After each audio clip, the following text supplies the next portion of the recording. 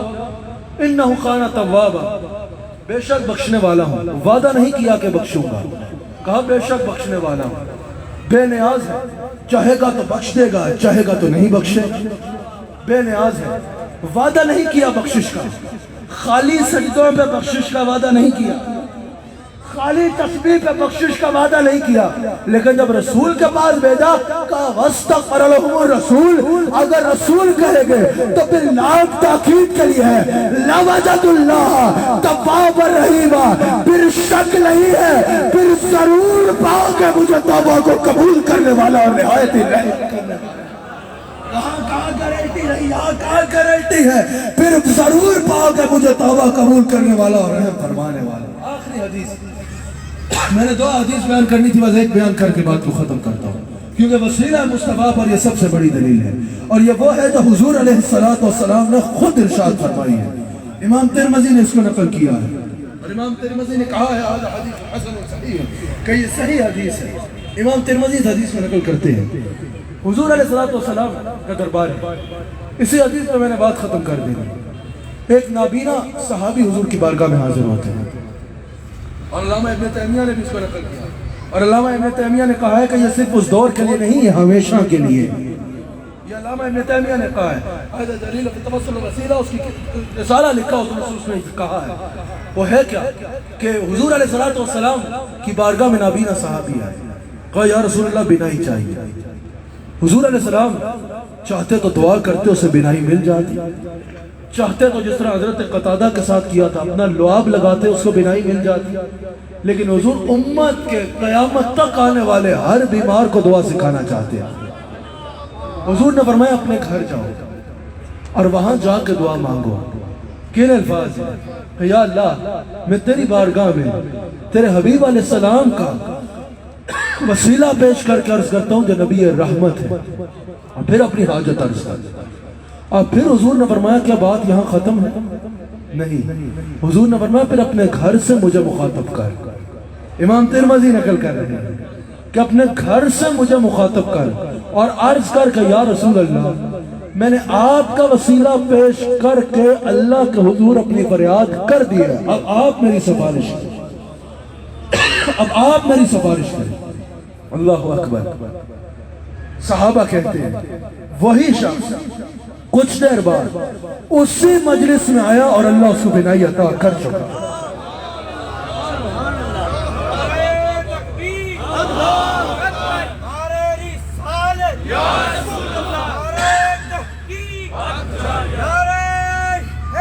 یہ ذریعہ حضور علیہ السلام نے خود ارشاد فرمایا ہے، تو پتہ چلا کہ جب بھی مانگو تو وسیلے سے انہی کے مانگو، اس وسیلے سے کرم اور دوبالا ہوگا۔ ان کی باتوں میں نہ آنا، ان کی باتوں میں نہ آنا جو حضور کے دربار سے روکتے ہیں، ان کی سمجھ ہی نہیں ہے، ان کو سمجھ ہی نہیں ہے کیا ہے ان کی اوقات ہی کتنی ہے کہ یہ کیا جا رہے ہیں۔ کچھ بشر ہونے کے ناطے انہیں خود سا جانے، کچھ پیامی ہی محض ان کو خدا کا جانے، ان کی اوقات ہی کیا ہے یہ کتنا جانے، فرش والے آپ کی شاکت کا علو کیا جانے، فرش والے شاکت کا علو کیا جانے، اس عرش پہ اڑتا ہے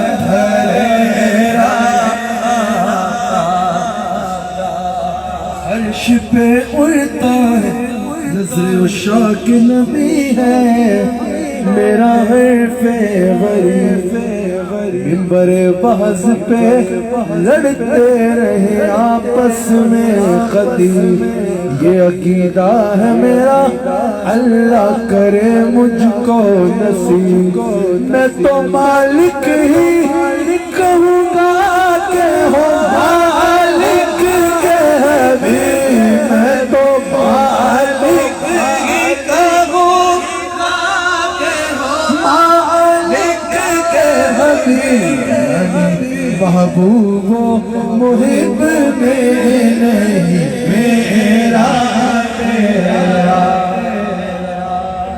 یعنی محبوب و محب میں نہیں میرا تیرا، ادب نبی داخل عادت نہ صحیح، کہتے نا گو ٹو ہیل، ادب نبی داخل عادت نہ صحیح، گھر میں عشق رسالت کی روایت نہ صحیح، شیر مادر میں اسیروں کی نجابت نہ صحیح، اور تم پر میرے آقا کی عنایت نہ صحیح، نجدیوں کلمہ پڑھانے کا بھی احساس، اللہ اس محفل کو اپنی بارگاہ میں قبول فرمائے۔ ملک اشرف صاحب اللہ تعالیٰ آپ کو اجر عظیم عطا فرمائے۔ اشرف صاحب آپ نے محبت سے اس محفل کو سجایا، اللہ تعالیٰ حضور علیہ السلام کا وسیلہ پیش کر کے عرض کرتے ہیں اللہ تعالیٰ آپ کے اوپر اپنا خاص فضل و کرم فرمائے، اللہ تعالیٰ آپ سب پہ اپنی خاص رحمتوں کا نزول فرمائے۔ اگلے 4 روز انشاءاللہ 3 روز سیالکوٹ میں ہی ہیں، مختلف مقامات میں محافل ہوں گی، ضرور شرکت کیجئے۔ 21 مارچ کو انشاءاللہ مراقی وال میں جو مرکزی اجتماع ہوتا ہے ہر سال، پچھلے سال ہوا، انشاءاللہ اس مرتبہ پھر، اللہ اکبر، اس نیچے سے ہٹ جائیے، اس مرتبہ پھر 21 مارچ کو انشاءاللہ حضور علیہ السلام کے ذکر کی عظیم الشان محفل کا انشاءاللہ مراقی وال میں اجتماع ہوگا۔ اب سب آپ اس میں بھی شرکت کریں اور بالخصوص ضروری اعلان سماعت فرما لیں۔ آپ کے علم ہے کہ پچھلے کچھ برس رمضان المبارک میں آنے کی وجہ سے 8 جون کا عرس شریف نہیں ہوا، اس مرتبہ پھر انشاءاللہ 7، 8، 9 جون کو اللہ کی کرم، حضور کی رحمت اور سیدہ کائنات سلام علیہا کا صدقہ 8 جون کو عیدگاہ شریف میں حضرت خواجہ عبد الکریم رحمۃ اللہ علیہ نے خود جو عرس کی بنیاد رکھی، عالمی میلاد کانفرنس کا انشاءاللہ انعقاد ہوگا 7، 8، 9 جون عرس شریف میں شرکت نہ صرف خود یقینی بنائیں بلکہ دیگر حضرات کو بھی اس کی اطلاع کرنا آج سے شروع کر دیجئے۔ 8 جون کو انشاءاللہ مرکزی مجلس کا انعقاد ہوگا۔ اللہ تعالی ہم سب کو حضور علیہ السلام کا نمک حلال اور وفادار رکھے۔ عصر کی نماز کا